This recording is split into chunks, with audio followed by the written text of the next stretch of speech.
Barang bukti yang dimusnahkan merupakan hasil penyitaan sejumlah tindak pidana umum dari periode Januari hingga Oktober 2022 yang sudah berkekuatan hukum tetap.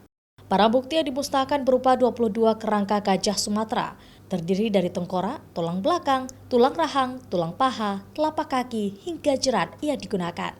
Sejumlah pihak penegak hukum juga diharapkan terus melakukan pemantauan dan penindakan jika menemukan adanya masyarakat yang memburu gajah, apalagi untuk diambil gadingnya. Pemusnahan barang bukti ya dari bulan Januari sampai dengan Oktober tahun 2022 kurang lebih sekitar 8 item yang tadi saya sampaikan dalam sambutan saya tadi. Yang penting di situ ada pemusnahan gajah di Sumatera kurang lebih 5 ekor. Penegakan hukum terkait dengan tumbuhan satwa liar tetap sangat kuat.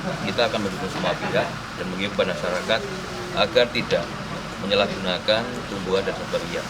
Hukumannya cukup berat, kemudian ini nantinya menjadi efek jerah buat sekalian masyarakat yang mencoba melakukan pelanggaran hukum terhadap tumbuhan satwa liar.